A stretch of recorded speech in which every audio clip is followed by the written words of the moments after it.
you make of this OIG report saying that HUD paid out $37 million a month for tenants who were not compliant with the rules? Well, unfortunately, it's typical not only of HUD but the federal government, and that's why it's important that we conduct oversight. And it's great that you've actually brought to my attention the situation where we tried to get some of these people in public housing to do a little bit of public service and community service in return for getting some subsidized housing. And that isn't happening. It's not right. We did some of our own surveys. Yes. We walked across the street to the Section 8 housing. We went to one out in Stanford, and everyone told us no one's checking. What do you think about that? Well, it's part of the disconnect, the Washington disconnect. I think the intent of Congress was good. You know, you're in public housing, you're fit, you're able-bodied, you should contribute too. And we put that provision in law back, I think, in 1998, way back then. But no one's checked up to see if people are complying. So through some of your reporting, we'll be conducting a federal investigation and also conduct an oversight hearing in Washington, try to get HUD to make certain that they are complying with the law and that people are contributing as Congress intended. Because we also heard from folks who have been on the waiting list for more than a year now, and they're saying, we're willing to do our community service, we're willing to do our job training, but we can't get in.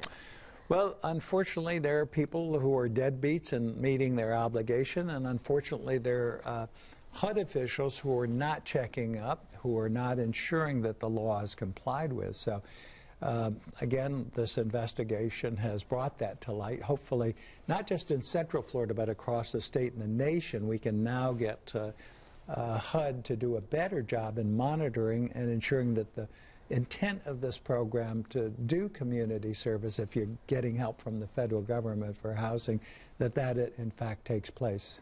You saw the emails that we were sending back and forth between to the folks at HUD, and we found that OIG did not share its findings with HUD. Yes. What do you make of that? Well, again, part of the disconnect. Big government, big programs. They have 1.2 million families in public housing. They have a waiting list. As you may know, I've been hammering local housing authorities to improve their conditions. Sanford Housing Authority has been a disaster. Director walking away with money, committing serious offenses. I even got a criminal referral from HUD's IG to the Attorney General, and then he walked away from prosecution. So trying to get people to do the right thing, whether it's the Attorney General or HUD, is very difficult. What do you think taxpayers would say? I mean, because we are all paying into this program. Well, there's got to be disappointment, and I'm disappointed as their representative that that's my job. I was recently given HUD oversight in the House of Representatives, and through your work and the disclosure from Inspector General, we will go after this. Hopefully we can do a better job, or at least see that HUD officials who are responsible are doing their job.